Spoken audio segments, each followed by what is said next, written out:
Welcome to Fantasy Formula 1 Podcast. I'm Paul. That's Ben.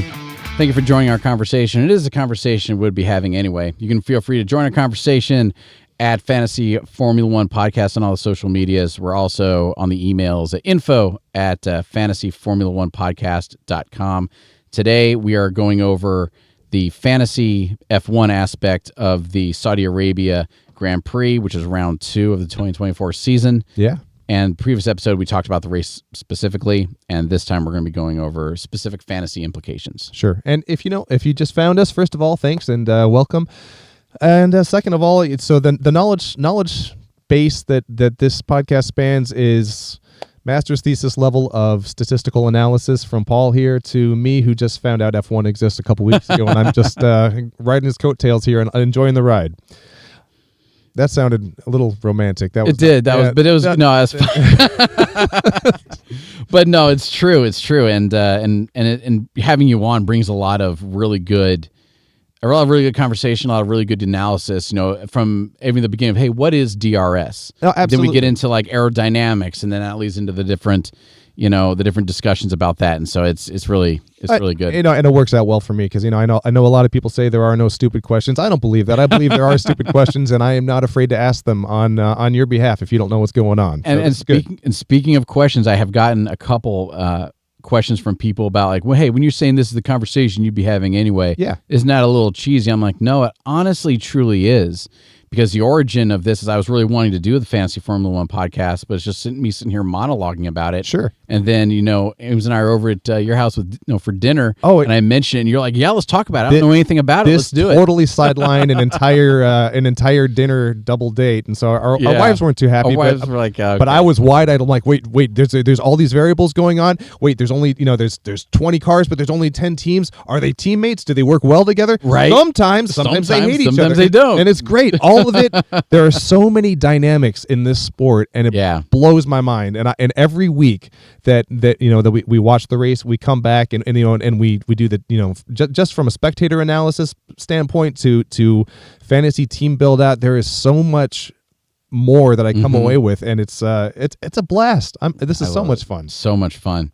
So again, if this is one of your first podcasts, we normally for these episodes, we'll talk about the implications of the race and what the numbers will look like now. Yep. Then we'll go through Ben's teams, and we'll talk about everything I did wrong. Everything you did wrong, and everything I did wrong too. I made a couple huge, not huge. It was fine judgment at the time, but it just didn't pay out, and that's kind of the point. Speaking of those mistakes, so let's talk Ferrari. Yes, let's see Ferrari. Let's get right into it. Okay, so Ferrari appendicitis with Carlos Sainz. They bring in Bearman, which is what we're calling him. Oliver Bearman. Yeah. And I think he's, where's he from? I forget. I have to look him up. But anyway, and he shows up. He comes off the bench. He was racing Formula 2, and if you hear him talk about it, like so on Friday it's free practice 1, free practice 2. Yeah. Saturday, Sainz is like, he's like, man, I'm not feeling too hot. Overnight they realize, hey man, you have to have surgery to remove your appendix. I don't know how important an appendix is. I mean, but I hear it's pretty important. It's good to remove. It's good to remove. Yeah. And so Oliver Bearman, who's getting ready to race Formula 2 like Saturday morning, they're like, by the way, come dress out for Ferrari. You're in. And he's like, okay. This kid's 18 years old. He's 18 years old. He's the youngest driver to ever score points. Is he really? He's the youngest driver to ever score points his opening race in F1. What a cool stat. It really is. I would get that tattooed on my chest. Yeah. And so Oliver Bearman comes in off the bench and does better than Lewis Hamilton. Now, you can argue pitting, you can argue Mercedes versus Ferrari, and there's a lot to talk about there. But the dude does great. And to your point, though, as soon as he's coming in, I'm like, man, I want to stay away from Ferrari. Absolutely. Because this guy's going to be back in the pack with Haas and with Alpine because it's a Ferrari. And when you're in for frame of reference, whenever there's a replacement driver comes in, your job is just to have the car go on the track, so that way you're racing, so you get the advertising out there and all this, and to not crash. You don't want to cost your team stuff. Right. But Oliver Bearman was like pushing it. The announcers were like, man, this guy's like sticking his nose in places. He came to race. He came to race, yeah. And he did. And he did wonderful. But then the fantasy implications for that are, I'm really slow to make conclusions and say, you guys need to do this. So first off, you can do whatever you want to with your fantasy Formula One team. Some people like to have just to represent their teams. You really love RB. You really love Austin Martin. So you really want to have them on there. And if they don't win, well, they just don't win. Well, and again, yeah. So there's a couple ways to do fantasy sports of any kind. One is these are my guys, and one is I want to win. I want to win, and what do I do to win? And so again, yeah.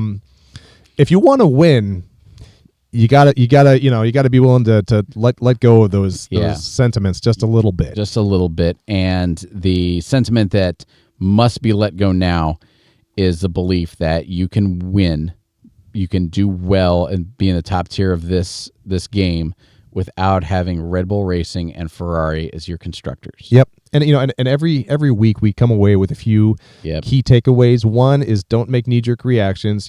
Step outside for a little bit, catch your breath. If the week didn't go the way you thought, don't click the button to which to I was this close to going. I need to do this. Like what I'm about to tell you, I'm like, no, we have 2 weeks. And that's exactly what I did. And we'll get into that in a second. But then the other key takeaway was the success or the death of your team starts with the constructors that you pick this year.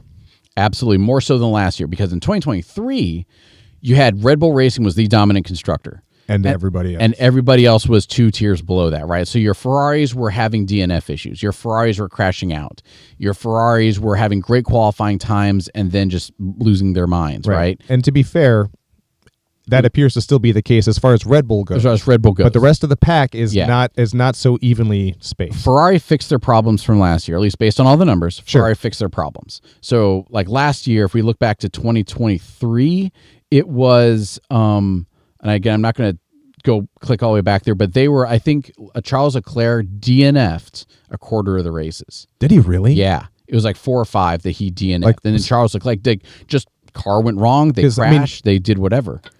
Yeah, overall his season looks strong, but I didn't. That's a wild stat. And the difference between, and that's what we're looking at now. The fact that they're not crashing all the time, that they are actually being competitive. They're going to be head and shoulders above everybody else, up there with Red Bull. Well, and that speaks to the point too. It does that a racer's individual stats and their fantasy value and performance are wildly different. They really are. And I'm going to harp on that. I'm going to reiterate that real quick. Fantasy. Like real world Formula One does not care about fantasy world Formula One. They can't. They can't. You can't do for that. And so the purpose of fantasy F1 is for fantasy F1 nerds like myself, and I'm getting you into it as well. I'm on the train. He's on the train. Okay, so fantasy nerds like Formula One nerds like us to have some stake in, and this is true for all fantasy sports, to have an out for us to use all of our knowledge about whatever sport and compare our knowledge to other people's knowledges and try to be able to say, well, I'm a bigger fan than you are because I'm better. I have my fantasy F1 team.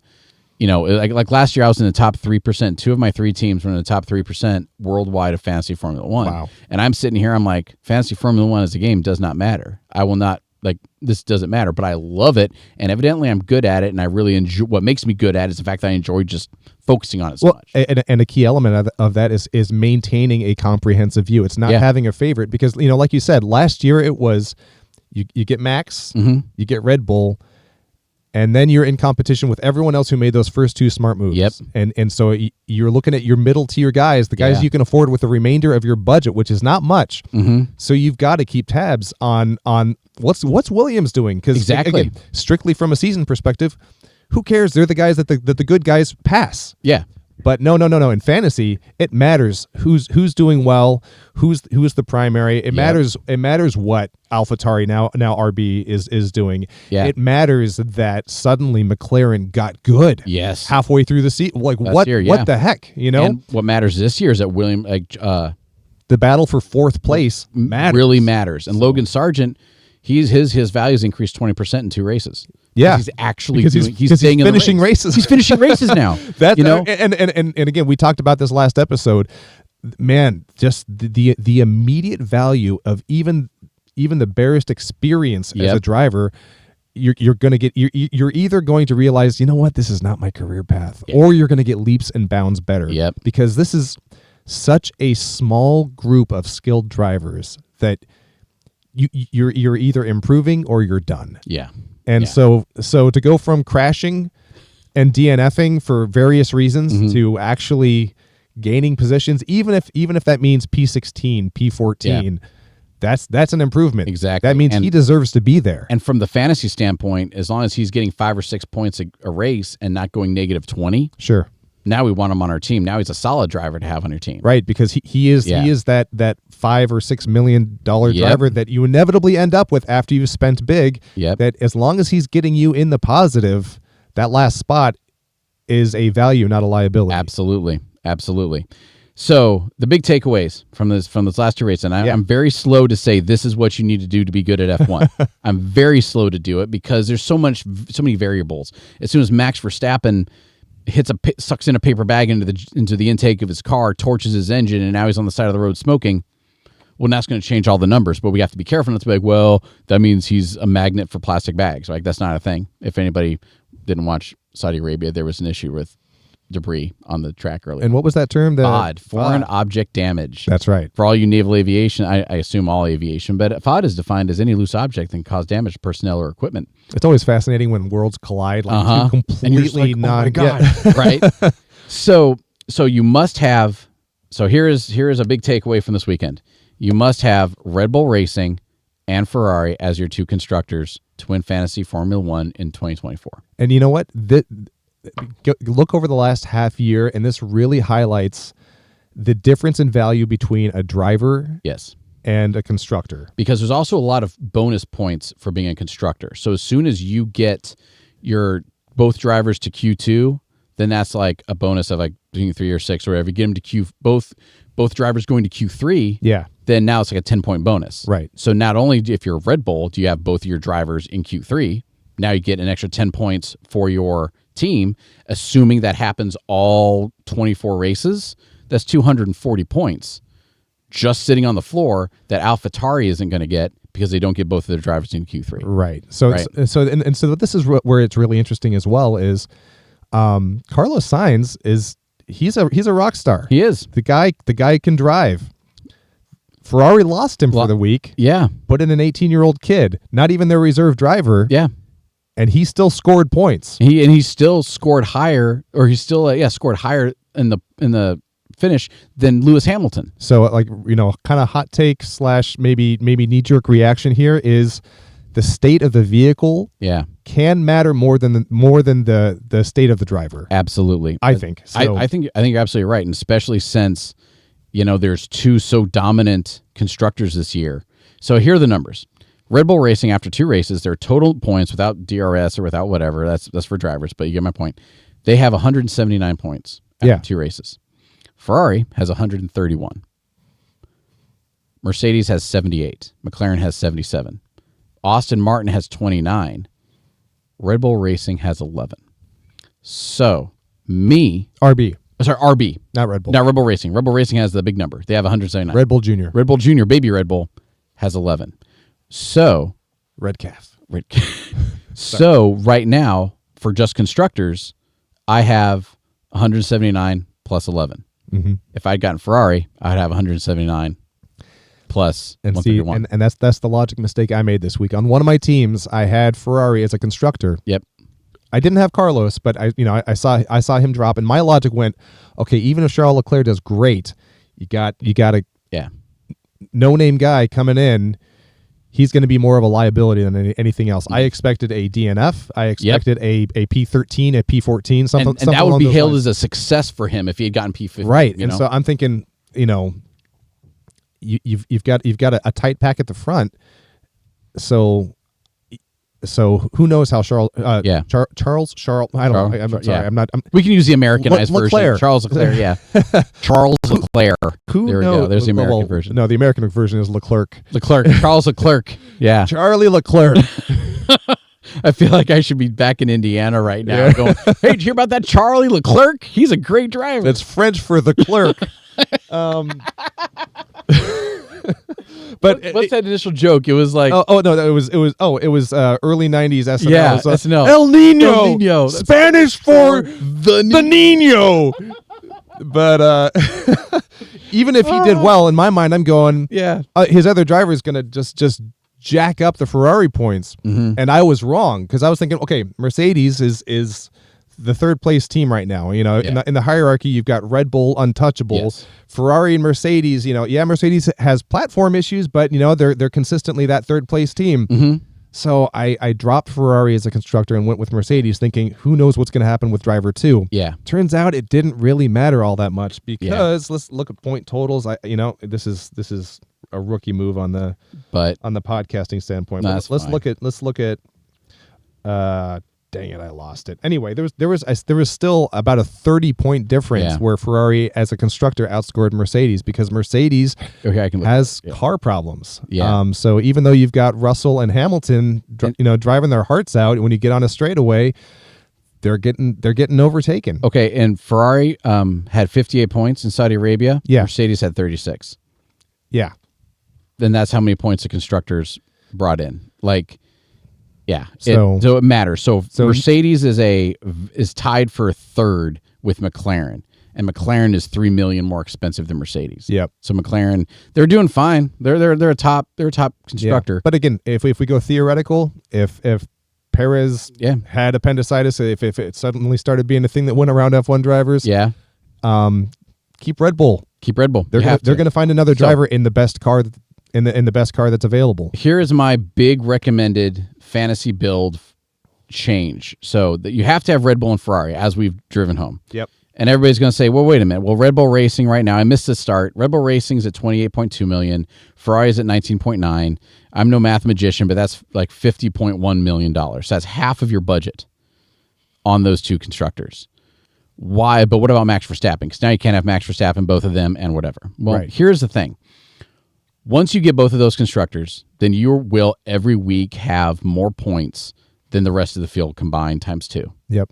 Okay? You just will. And why am I saying that? Well, let me go back to my page here. Why am I saying that? Well, because over the last 2 weeks combined total, Red Bull has 79, Red Bull has 179, Ferrari has 131. That's 210 points by quick math. Is that about right? Then Mercedes has 78, McLaren has 77, so that's about 150. Yep. 100, a little over 150. Again, rough math. Then Aston Martin and Haas both have 29 and 28, so it's called 30. So there we go. Okay. So they have as many points between those two as number 1 and 2 have more points, number 3, 4, 5, and 6 combined. And then you have Williams with 18, Red Bull as 11, Kick Sauber as 6, and Alpine as -1. So the lion's share of the points, 2/3 of the points, call it, are in the top 2 constructors. You can't not have them and be in the top tier of fantasy F1. Yep. So what happens at that point? I've driven that point home. So what happens at that point? Now you only have less than 50 million for all your other drivers. You have to have Max Verstappen because he has 81. Sergio Perez has 62. Charles Leclerc has 39 or has 59. Logic from last year, the lessons of the previous war were you have to have Max Verstappen, otherwise you're not competitive. Well, now they've priced him out. Now that his value is increased by 50% from what it started for last year. Last year he started at 20 million, ended at 30. Oh, did he really? Yeah. Oh, wow. So everybody had him and just wrote it up. This year he started at 30. So all his value, points per million, was cut in half.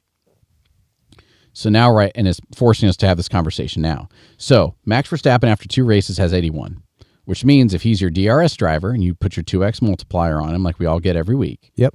8 and 8, 16, 162 points is what you would have for Max Verstappen over 2 races. If you do Charles Leclerc, who has 59, and you DRS him, then call it 6 and 6 is 12 minus 2. That's 118 points over 2 races, right? I just doubled 59 and double 81. So you're still missing 50 points off of that, right? Over 2 races? Sure. Is that about right? No. So how about this? I did the math the wrong way. 81 minus 59 is 12, unless I'm missing my math. 59, 69, I'm 22. You're 20. Yeah, there you go. 22. Okay. So it changes the numbers a little bit, but it's still not too bad. I might have misspoke last podcast, and if so, I apologize. So that's 22 points over delta between the 2 drivers. Yep. Right? Yep. That tracks. If you double it up, then that's 44 points that if you have Max Verstappen, you'll have 44 points, more points with Max Verstappen in the DRS than you will with Charles Leclerc in the DRS.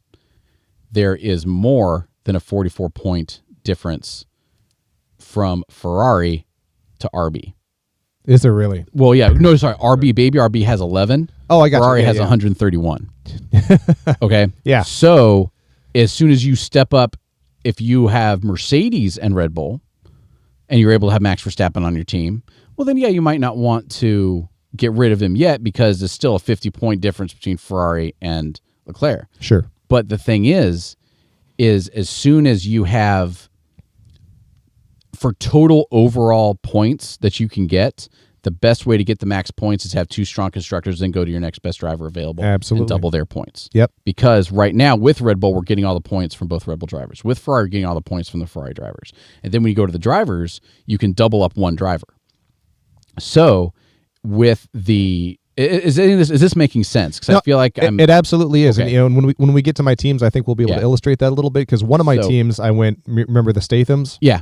I went driver heavy first, and then whatever else I could afford for constructors. And after week 1, we adjusted that. And so what was my weakest team became one of my higher scores because we got Ferrari on there and I didn't touch them. Gotcha. And that made all the difference. Gotcha. So for me and my strong team, I had Red Bull as a constructor. Okay. Red Bull Racing, and then Baby RB. Yeah. And then I had Max Verstappen.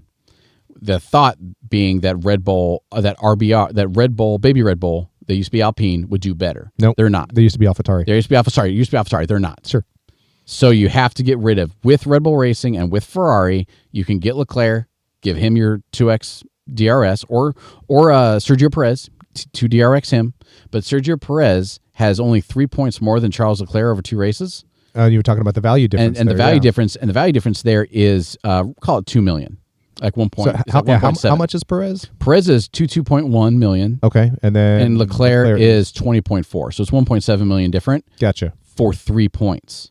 Yeah, and that 3 million is the difference between now that once you do get Leclerc and once you do need to, once you get Ferrari, Red Bull Racing, and Leclerc.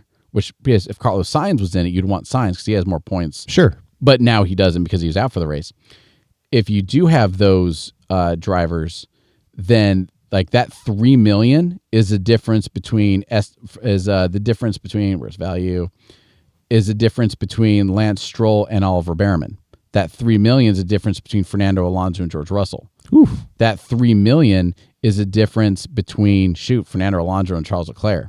So if you do all this and you save that 3 million, yep, and you're like, man, the best I can do is Oscar Piastri. No, with that extra 3 million, you can get Sergio Perez. Yep, and just off the side there, we didn't get to talk about a lot of the middle of the pack teams during the race analysis, but Piastri, man, someone to watch. Someone to watch. He absolutely is, and I'm going to go ahead and throw him in right now. Logan Sargent. Yeah. If you listen to me all before, I'm like, hey, he's my countryman. I root for him. I want him to do well. Keep him off your team. Sure. I said it on this podcast a few episodes ago. I said, keep him off your team. I was wrong. Switch it. Because now he has 2 races where he stayed in the points for both of them. Yep. Right now, Logan Sargent, let me click on him. I mean, he should be he has 10 points. He should be your 5th pick. He should be your 5th pick. But he's a good 5th pick right now. But he's right. He's your bottom guy. Like, he's a guy who will sit there and he will give you points based on the 2 data points we have. He's not being stupid. He trained a lot in the offseason. He says he's bulked up a lot, and you can even tell just when you listen to him, watch him do interviews. He's just got a calm. He's chipping at other drivers. He's stepped up to it, and for fantasy purposes, he's showing he belongs. Absolutely, and his price has jumped up like over close to $1 million so far. He started out like at 4.5, and now he's at 5.9. So, or however that worked out. Yeah. So the big recommendation, you can get Charles Leclerc, you can get Sergio Perez, or pretty much same. I would say go for Charles Leclerc just because you miss out on 3 points, 6 points if you DRS him, but you save $3 million. Yep. If you're at the point where you have your other team, your other players picked, and you have excess money, then try and bump him up to Perez. I think that's fine. Sure. And this is saying that, yes, in a dream thing, go Perez, go Red Bull Racing, Ferrari, and Perez. If you're not being able to get the good people in, Red Bull, then Ferrari, you go Leclerc and use that extra money. Yep. Now, real quick, before we get into all your stuff, your team, I want to go through the line real quick and I should have written this down. I'm going to write it down here. Oh. You're still on camera. Am I still okay? Okay. For anybody who's just listening, I just clobbered our camera setup with my notepad. Okay. So, actually, I'll just refer to it later. I'm not going to worry about trying to write it down right now. Buy, sell, hold. Okay. Want to play that game real quick? Yeah, let's do it. Okay. And yeah, tell me. And again, don't hold back. Tell me why Okay. I'm wrong if I'm wrong. Okay. So Max Verstappen. Do you want to say? Do you want to guess at what I'm going to say? Is that fun, or want me to just tell you? Let me guess first. Okay. Yeah, this will be fun. It's Max Verstappen. Max Verstappen. If you've got him, keep him.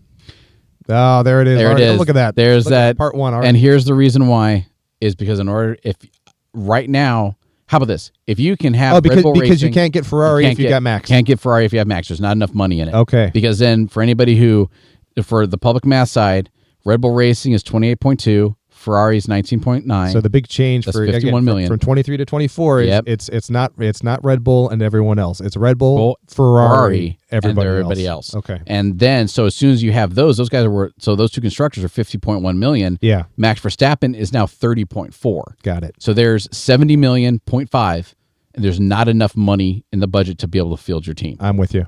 Get rid of Max Verstappen, take that extra 10. Okay. So as we play this game, we're starting with drivers. Are we presuming Are we presuming the constructors We're already? presuming constructors. Okay. Because again I'll say it one more time.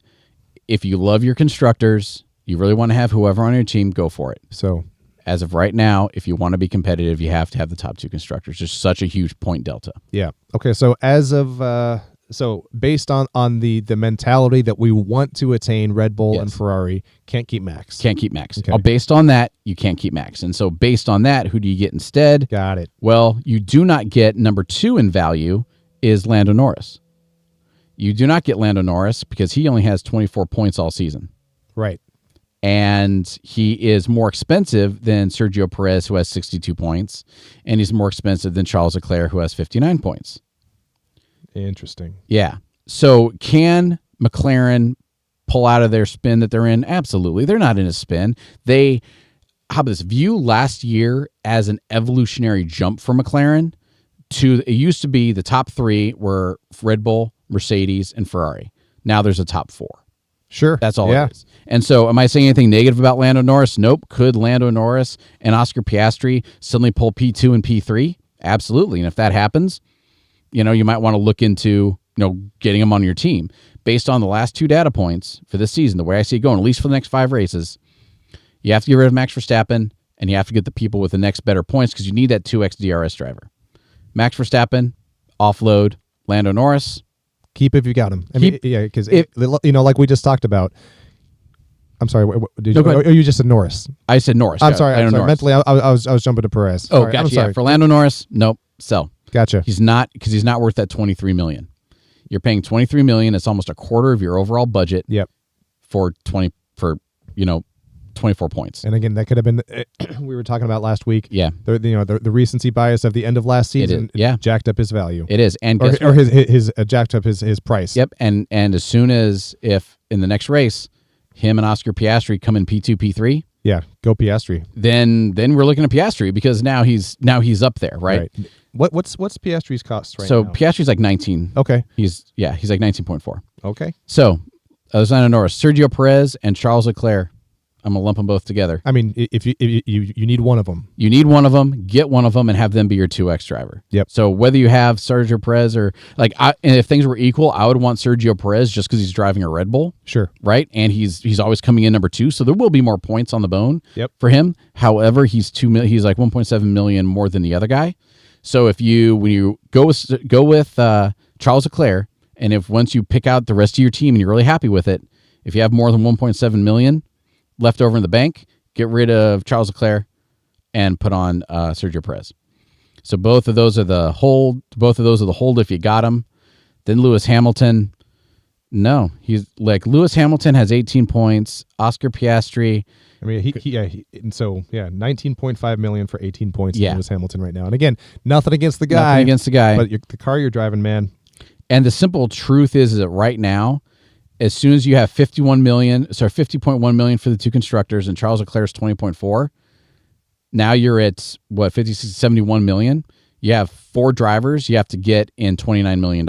Yeah. And 4 times 6 is 24. 4 times 7 is 28. That means if you average it out, you can't spend more than $7 million per driver. Yep. And that's going to kind of box you in. So I know we were going for the hold keep, but I guess since we are assuming the two constructors, it's not as simple as it's that. It's not as simple as that. So if you can get Fernando Alonso, so George Russell and Lewis Hamilton, stay away from the Mercedes. Did we skip over Carlos Sainz? Oh, we did. Because, I mean, so Carlos Sainz isn't listed right now. No, but I mean he's 18.8 million at 36 points on the season so far. So Carlos Sainz, where is Oliver Behrman? I'm gonna see if he's actually listed. He's not. Carlos Sainz, if you can keep him, I'd take him over Leclerc. I mean, because then you look, there's a couple clumped together here. Because you've got Norris, who's 23 million. He's only gotten you 24 points. Yeah. You've got George Russell, who's 19.2 million. He's only at 35 points. So again, relative to those two guys, Carlos Sainz is actually a deal. He is. And then Piastri's at 19. Wow, Piastri jumped above Sainz already. He's at 19.4 million for 33 points. See, are you seeing Carlos Sainz on this list? I am. If you are looking at the F1 app, if you go under fantasy, there's a tab that says statistics. Oh, I was looking at the actual for the team. Oh, he's not showing up there. Yeah. Oh, so, gotcha. Yeah, that's okay. That's cool. So you got a list here. You got total fantasy points scored, and then you can look at averages as well. And I would like to point out that F1, maybe F1 listens to the podcast because they fixed their algorithm from last year.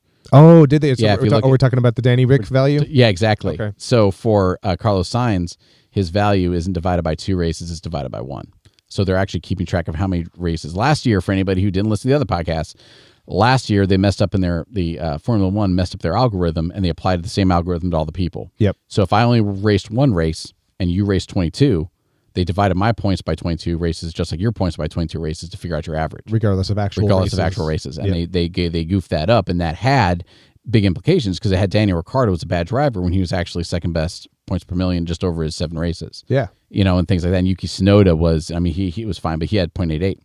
And so, but this year they corrected that. I checked it right away after the second race. Yeah, and they're keeping Carlos Sainz at 36 points per race because he's only raced 1 race and he got 36 points. Now, far be it for me to make assumptions, Paul, but I think we can absolutely state unequivocally that it was because of this podcast. It absolutely was. So it FIA, you're welcome. We're here for you. We're here for anything else. Now, I'll let you know if we come up with anything else, or you can just hire me. I'd be happy to be to run statistics for your fancy Formula 1. But so we talked about Sergio Perez, talked about Leclerc, Oscar Piastri. Yeah, as soon as they start to make that jump, as soon as McLaren starts to make that jump, you can look at him. Yeah. Right now, he's getting you 33 points for 19 million. The only reason, if you can get the rest of your team, you can get Lando Norris, if you can get Oscar Piastri on your team, do it.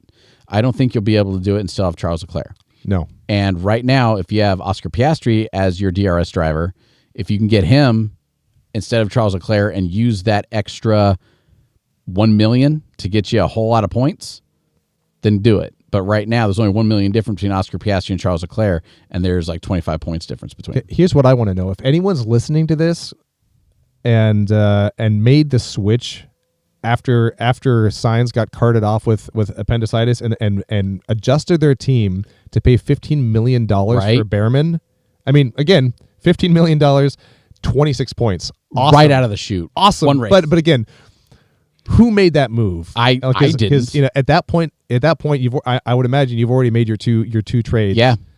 And geez.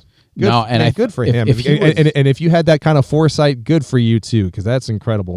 If he had been like 10 million, 9 million, I probably would have gambled it. Sure, and adjusted it. But at 15, I was like, man, there's no way. Now I really wish I had.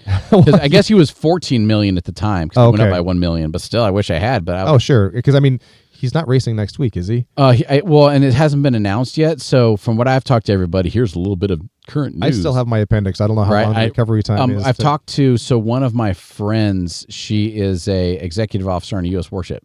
Okay. And we played. She's in my friends league. She's in our friends league. Oh, she's cool. In there, yeah.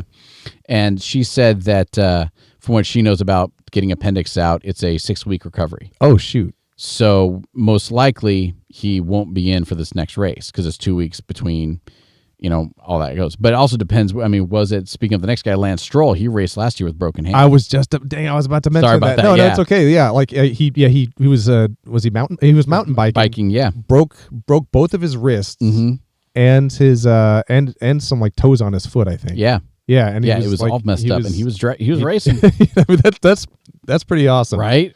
So I mean, so he could be back in. I like to think internal surgery is something that because it's taken a little bit seriously. Yeah, it's taken a little bit seriously. So maybe don't rush back to Sainz. Yeah. So I don't think, and also Charles Leclerc and Carlos Sainz were pretty close, but yeah, go and Charles. Are Leclerc. they? Well, and I'd have to look at the numbers. So I don't have it right in front of me. But Charles Leclerc went up 1 million from last week. Okay. So let's say Sainz is going to. Oh, I thought you were talking about his teammates. Oh no, they don't. They're pretty. If for anybody who doesn't watch Formula One, but for some reason you play this game, every race those guys are end up racing each other. Yeah, end up racing each other mercilessly despite team orders. After the first race, the reason why I did not give Ferrari a strong, you need to get Ferrari on your team. At one point during Bahrain, they were in a turn. Yeah. With front wheels and back wheels interlocked. That's right. So if any one point, so while they're going 200 miles an hour, 150 miles an hour, if anybody had backed off or gone ahead at all, they would have touched tires, both would have been out. Yeah. For anybody who's trying to picture this, imagine driving down the highway at 200 or 150 miles an hour with your arm inside the car next to you. That's a great analogy. Yeah. And as soon as they accelerate or decelerate or anything goes wrong, you lose your arm. That's the sort of situation they were in. It was only for a second, but I was like, man, these guys are going to put each other into the wall. And that still might happen. I'm not saying it's not, but the fact that for 2 races, Ferrari's this strong, even if Ferrari gets a double DNF in one race, yeah. Well, that means for that one race, they get negative 40. Well, you could subtract 40 points from their score right now, and they'd still be above. That's like third place. Oh, are you serious? Yeah, because if you look at the total constructors right now for the total points, let me go to value. Oh, sorry, let's go to season points. Ferrari right now has 131. Mercedes has 138. So if in the next season, if the next step, Ferrari goes negative 40 for some reason, right? But they won't. They'll have gotten good points with whatever. But let's say they go negative 40. Mercedes got 36. And now, granted, maybe they would have moved up, and it's not exactly accurate. But let's say Mercedes gets 42 points like they did in Bahrain. Yeah. And McLaren gets negative 40. Well, then you have 131, negative 40. That's 98 or 91. And Mercedes with 40, that's like at 109. Gotcha. So it's still pretty close. It's a little bit of me being cheeky, but still, it won't be a clean cut negative 40, positive 40. But you can right now, Ferrari could crash out both cars one race, and it would still probably might knock them down to third, but it would still be probably a second place in the constructor. It'd still be enough to give me some doubts about them. Absolutely. Yeah. Oh, absolutely. Be on the vice for that. Yeah. Because like Red Bull had that earlier on, like 2020, I think. Both Red Bulls crashed each other. Yeah. I think it was back when Daniel Ricciardo. Oh yeah, no, yeah, that was the 18 season. Yeah, at 18, and I was like, man, it was 18. Oh yeah, I was like, man, these guys, what are they doing? Anyway, sorry. This is one of the reasons why we do this podcast, because we will sit here and talk about it ad nauseum. Oh sure. So, we talked about the drivers. Yeah. Okay. So count on Behrman being in for maybe 2 to 3 more weeks. Yeah, that's what I was saying. Okay. It's 2 weeks until the next race. Probably the next race you'll still be. And be a lot less scared than maybe you were in the coming weeks, because the kid can drive. Right. All right. So, we talked Norris already. We lumped him in with a couple of others. Lumped him in with a couple of others. Fernando Alonso, 16.2 million, 23 points. If you can get him, cool. The problem is that 16.2 million is a lot if you need to be able to, if you want to keep the Leclerc, the setup that we're talking about. Yeah, given that Leclerc and Perez are remember, 20 and 22 million. Yeah, you only have 30 million to play with. 16 million's a lot. A lot of it. Yeah, at this point, you're probably looking at second or third in your or maybe third and fourth in your lineup, and that's a lot of money. So who are the people to go to? Let's just go ahead and skip to that. There we go. Esteban Ocon, 8 million. He went up $500,000 after last race. He drives an Alpine. All right, I do not have faith in Alpine. They had so many problems. His was the one that did not. Was the Alpine that actually started the race. The other guy didn't. Well, he did by definition, but he didn't complete a lap. So I say stay away from Alpine until they unscrew themselves. Mm-hmm. Once they're at the top of the bottom 10, then we can go and start looking into Alpine. Red Bull, baby Red Bull, RB. Yep. And this is a time I get to eat crow. They are not doing well. Daniel Ricciardo, man, 5 points. Yuki Tsunoda, -2 points. All right. Now, Yuki Tsunoda will break your heart. I had a really love-hate relationship with him in 2023, but over the course of all the races, he had 0.8 points per million, 0.88, which is strong. But as soon as he only costs 6, then you're getting very few points per race, and it's not enough to really be competitive. And that's the thing. You look at them to get. So if you went full RB, yeah, you never go full RB. Never go full RB. that's $16 million of your budget. Yep. Go, look up the list a little bit. Logan Sargent, $5.9 million. Yep. 10 points. 10 points. And again, remember, this is for fantasy. This is what it's about. You need the points. Right. So what do? You get Logan Sargent, and you get Kevin Magnussen, which is going to be my hopeful 14 points. 14 points. Yeah, not Nico Hulkenberg. Because don't be scared that he's Haas. Don't be scared that he's Haas, which is something that we all have to get out of our system. Yeah. Because for all of fantasy Formula One history, Haas has been the joke. Haas has been the one you don't want to get Haas. Like when I started, I was like, I want a Haas because they nothing but upwards mobility. Right. No, you're not going to get upwardly mobile with Haas, but you might this year. So the team that I'm working on putting together, I'm not going to click save, but I'm divesting of Baby RB. I'm going to get Kevin Magnussen. I'm going to get Logan Sargent. You're not going to go for Valtteri Bottas because he has -1 points. Nico Hulkenberg has 6. His value went up $500,000. Another way to look at it is to get drivers whose value is increasing, because then you'll continually get more money. Right now, RB is going down. Yuki Tsunoda is worth $0.2 million less than he was last week. And that's exactly it. I have Yuki on a couple teams. I'm dropping him. So we're going to look at Nico Hulkenberg has 6 points over 2 races. His value went up 0.5, which means as soon as you wait a couple more races, his value, you can sell him for more. Yep. You get Kevin Magnussen, whose value has gone up 0.5 last week as well. So let me go ahead and there's Kevin Magnussen, there's Nico.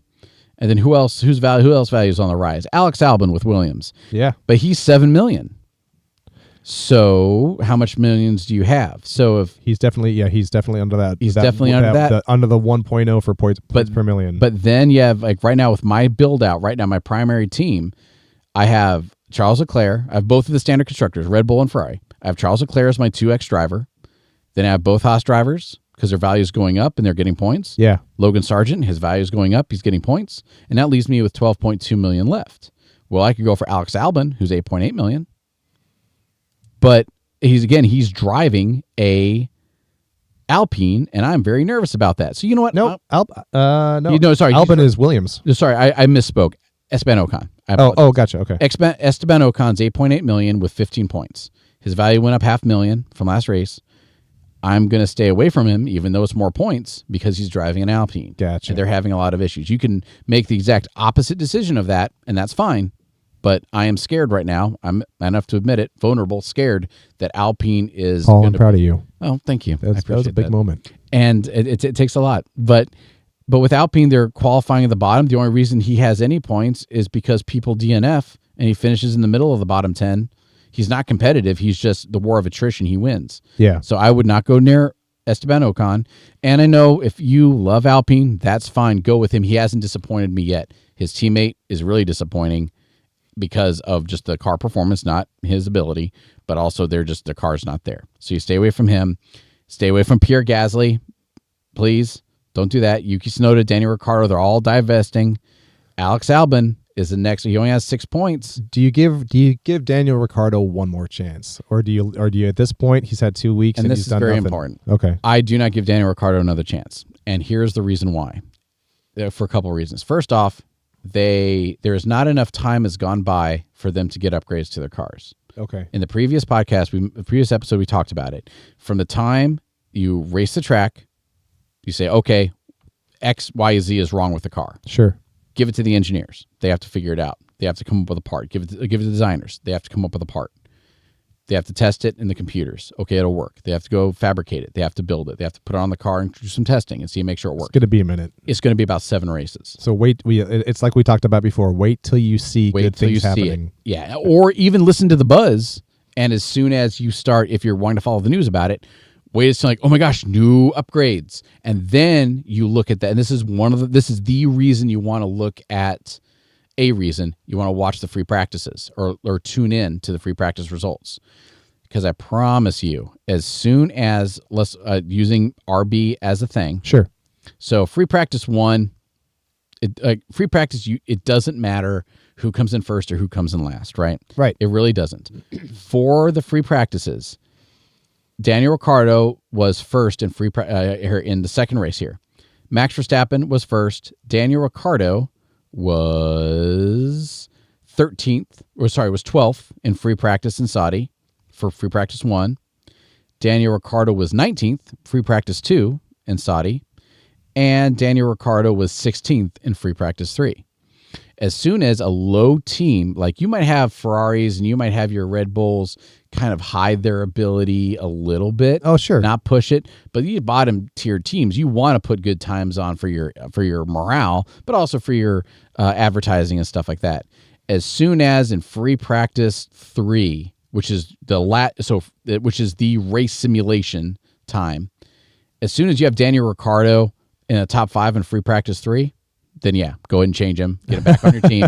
Get him back on your team before the race, before qualifying. Then do it. Yeah. But right now, if you look at all the trends, and again, though that also does harken back to what does practice mean? what does practice mean? Nothing. As soon as Max Verstappen comes in 5th in free practice, don't read anything into it. Exactly. As soon as you have a bottom tier team, And especially if you're watching it live and you're listening to the color commentary, they're like, gosh. "Oh man, Verstappen's at 13th," and oh my gosh, could we? And I love it. And don't get me wrong, I love watching the F1 commentary. I really genuinely they're do. absolutely doing their job. What do you think? Do you think Oscar Piastri has a chance at a podium? Well, I think he really does.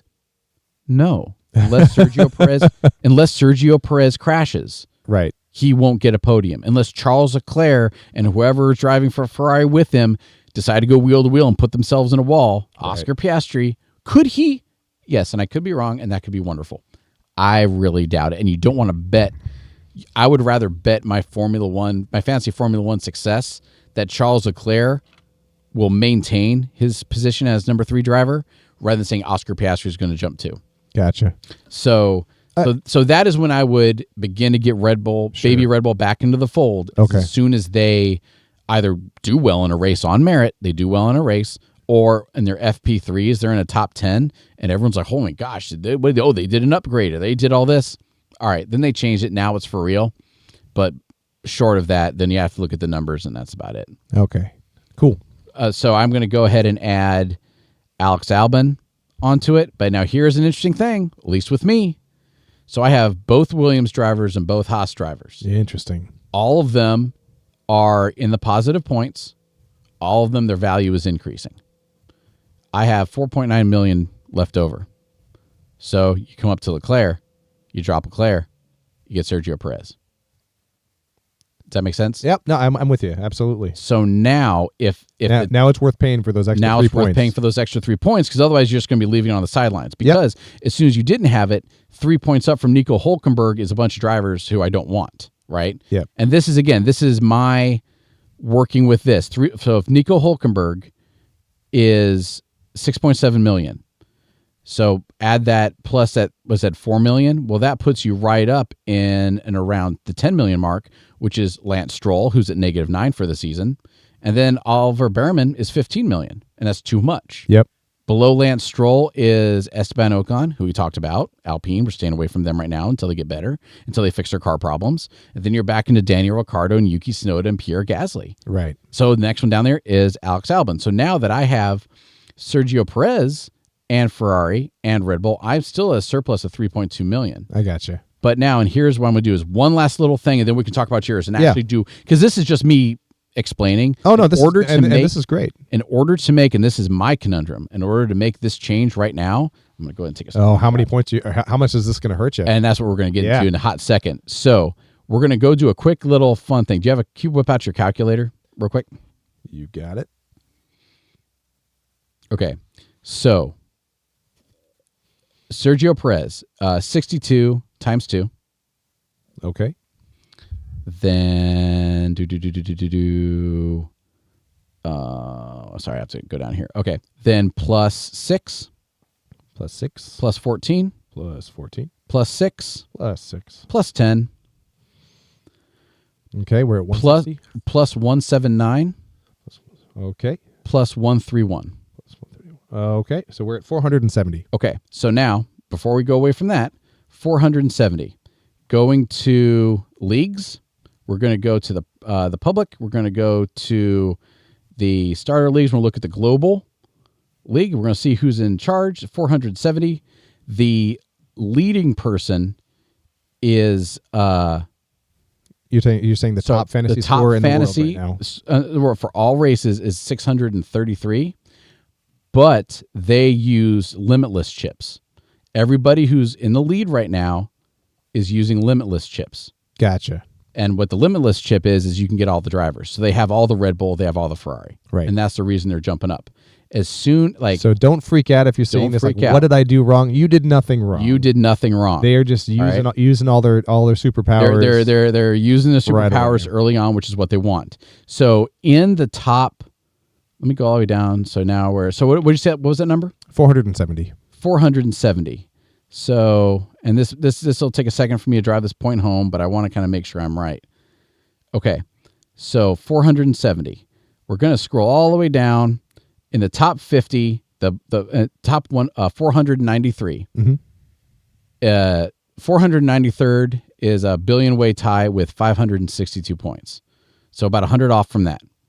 And that's as far down as I can look on just the leaderboards, but they're still using their limitless chip. Gotcha. So this means without using your limitless chip, you would be highly competitive.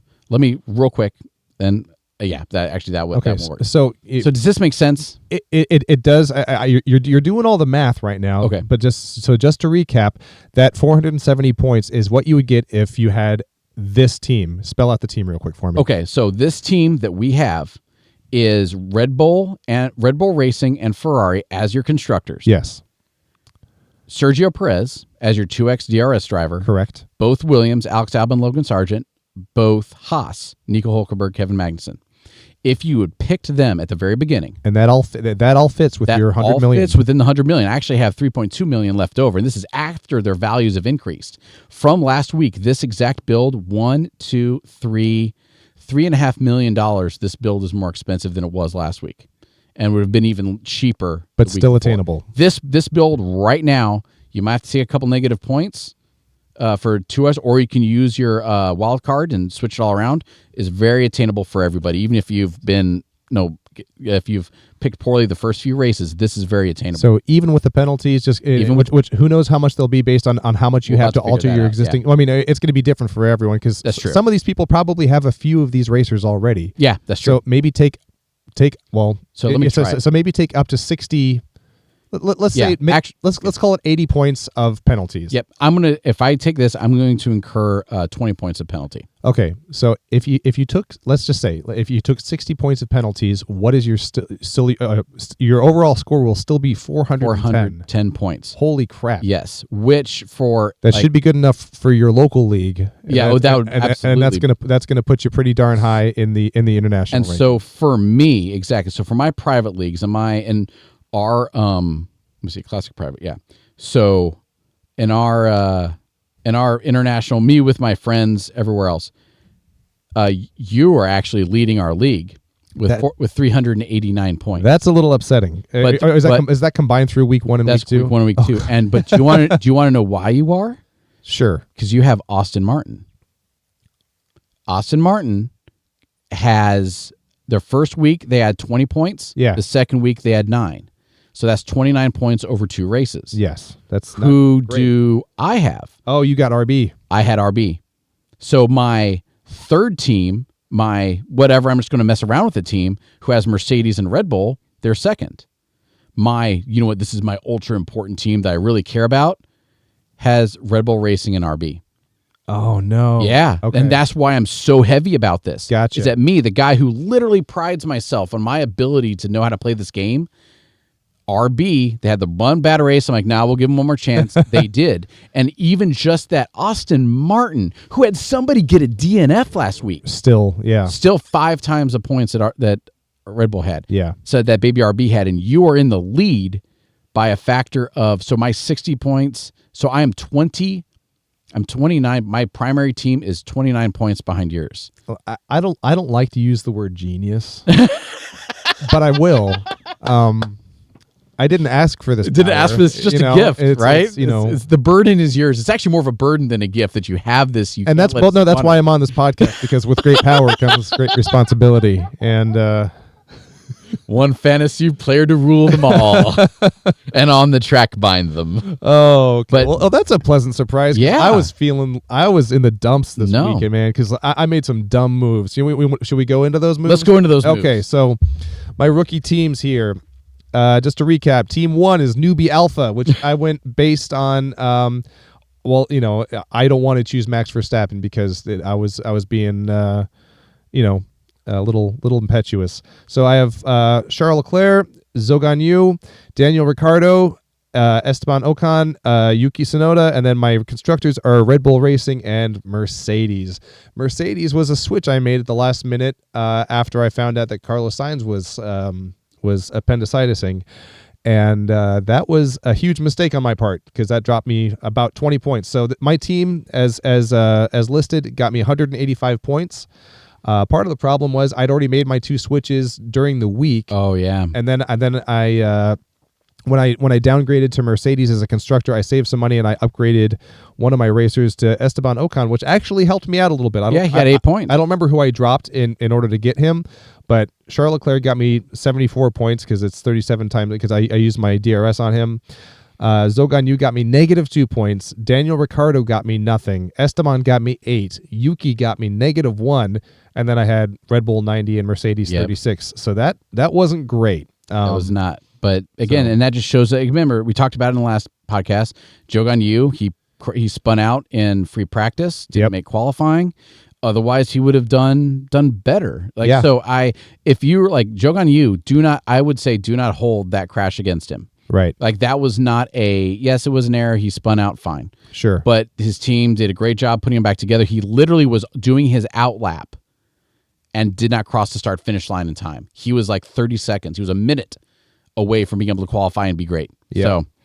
So Team 2 was named Red Bull Dragon Fruit because this was my Red Bull everything team as much as I could.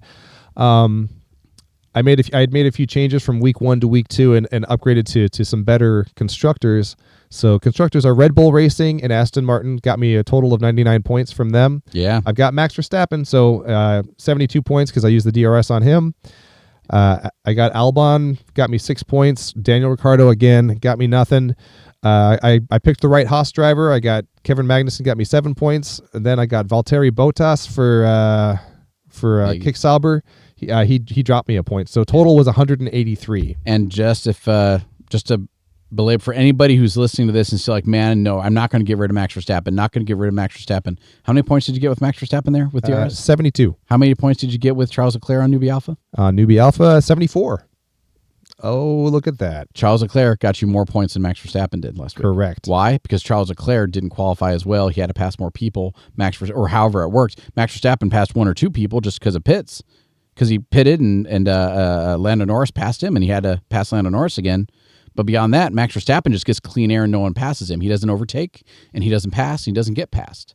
So you're going to get your points with him, but it's staying stationary. As soon as Charles Leclerc comes out midfield, passes everybody, and finishes second, you actually get more points. That's a great point. Boom. Then I have Team 3, which was a driver-heavy team, and with constructors as an afterthought, which we learned after week 1 was a huge mistake. And live on our last episode, we went through some changes, and we got me some better constructors, which kept this team from being completely god-awful. It was still pretty bad, though. Total points is 157. My constructors were Ferrari and RB. And again, the point spread between those two, it's 58 for Ferrari and 4 for RB. If you're getting 4 for your constructor, you're doing it wrong. That is not good. No. And so that 157 total points was with also having Max Verstappen on my team. So my drivers for this team were Max Verstappen, 72 points because I doubled him up. Lando Norris, 8 points. He's expensive for 8 points. He is. Kevin Magnussen got 7. 7. Yeah. Oh, and I misspoke. Last week, Nico Hulkenberg actually did better than Magnussen. Magnussen got 7. Nico is on this team. He got me 9 points. And I have Logan Sargent on this team, 7 points. I will eat my hat about Logan Sargent. He's doing great. Logan Sargent got more points than the constructor. He RB. did. Ooh, that's a good way to look at it. Yeah, that's scary. There's your scary. There is why you wait until RB pulls it up. That there is what you call a come to Jesus moment. Yes, that's a good. Yes, yeah, yes. And of the 157 points, again, more public math, but 150, 100 and what, 30 of those 150 were from Max Verstappen and Ferrari. Yeah. So everyone else is the other 50 million you spent. Because then I've got Bottas on this team as well, and Bottas. Yep. I'm going to call him. So you spent 50 of the, and he dropped me a point. He dropped you a point. So you spent two chunks of 50 million. 150 million got you all your points. The other 50 million cost you your points. Yeah. So if I had kept, on my first team, if I had kept Ferrari, I would have been over 200 points on that team. But I didn't. And so we have one other friend of the show. His name's Kevin. Yeah, he's going to be on here at some point. But he went ahead, did similar to you. He got took a additional transfer points or deducted from overall score. So yeah, he did another transfer, but he has Max Verstappen, Ferrari, and Aston Martin. But he got dinged with Stroll and Gasly just like I did. So because he and I both backed Lance Stroll and Pierre Gasly, that was a negative 37 points. Gotcha. And so Gasly, I think we have that coming. Stay away from Alpine. Lance Stroll, again, the only thing about Lance Stroll is that he doesn't make enough points to recover from the DNFs. Yep. So I lump him as an overpriced everybody else. Yeah. So looking collectively at my three teams, my big priorities are going to be try to get Ferrari back if I can. Yep. And you can still. They're not too, but you need to get them back soon. Yeah. Because they're going to keep going up in value. If you try and get Ferrari back in 5 weeks, you'll be paying $5 or $6 more million. So if Ferrari's not one of my constructors, I'm going to get them back. I'm going to dump Daniel Ricciardo. He's on 2 of my 3 teams, and he's gotten me almost nothing. I'm going to dump Yuki, and I'm probably going to dump Lando Norris to free up some cash. I think you should, just because the numbers aren't there yet. And as soon as they start now, and something we should talk about is what this means, because we're not there yet, but for sprint weekends, because that's right, because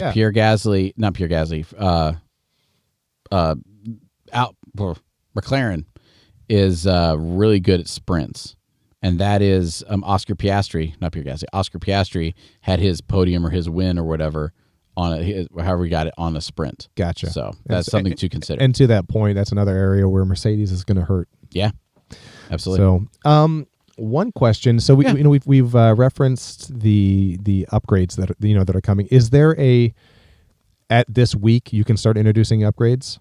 I don't know. That's a good question. To best of my knowledge, it is based on whenever you realize you need to upgrade something, you can, and then you go through the processes to make it. I didn't know if it was like week 7 people can start upgrading. I don't think so. I think you, by definition, because it's when you realize there's a problem. Like I said, it takes time to fix it. Realize what you need to fix, then get the trigger pulled on making it. Yeah. So I think that's the issue. There's a cost cap to deal with, and there might be something there where it's like, hey, you have to wait until whatever. I've never heard it. It's not in standard conversation, but it could be one of those rules that's written down, and I'm just unaware. Because that would be an interesting thing if you're going to roll the dice on, like, you know what? Because when we look again at how many more times am I going to say again? Once more with feeling. When we see McLaren and just the jump that they made, I didn't know if it was everyone had the potential to make a splash, but it just happened to be them. I didn't know if there was a specific timeline associated with that, and if not, that's fine. But if so, it would be interesting to look into. Yeah. I know McLaren's jump came at the midseason break. There's like a month and a half they have off, and I think that is where their jump came. But yeah, that'd be something I can make a note about, and we can maybe talk about in the future. Okay, cool. Is all that, because that'd be good. That'd be good to know, because if there's set times, then we can go on cycles and know, okay, this team is good, this team is bad. At the end of the cycle, do we want to get back onto baby RB so we can try and ride them up, because their value is going down and down and down, and as soon as we can get them for $2 million, as soon as we get Daniel Ricciardo for $5 million and they do an upgrade in the car, well, then that might be worth the gamble of getting him back on your team. Yeah. Okay. Well, key takeaways here this week is get your constructors right. Yes. Watch out for the bear man. Don't sleep on Logan Sargent, our countryman. Yes. And have I hope everyone just has a good time. out Yeah, there. this is so well, and that's a very valid point. Like, this is a lot of fun, and I'm looking forward to when it gets to the point where, like, okay, we know who are the goods, we know who are the bads, and we have the teams, and then it comes down to what they would call, like, playing Age of Empires 2 is micro, right? Yeah. You're okay. Now, do we have Logan Sargent? Or do we have Kevin Magnuson? Sure. Oh, you didn't have Kevin Magnuson before. You're going to be in trouble. Stuff like that. I'm really looking forward. Absolutely. To that. Oh, and I'm sorry. The other big takeaway is keep Red Bull, drop Max. Yes, because you need the money. We'll drop Max. You need the money for sure, and get that That's Ferrari. I didn't. Coming into this episode, I did not expect to have that conversation. No, and when I was after last race and I did the points, 2 races in a row, the most scoring points you could have had on any team involved Red Bull and Ferrari being your constructors. And then as soon as you're there, it's not Max Verstappen. You can lose a little bit of points to get more points later. Yeah. So well, until next week, this is gospel until next week. Until next week. And then we will reinvestigate our own religion. Absolutely right. We'll climb back up the mountain for new commandments. So, yep. All right, everybody. Thanks for joining us. Cheers. Take care.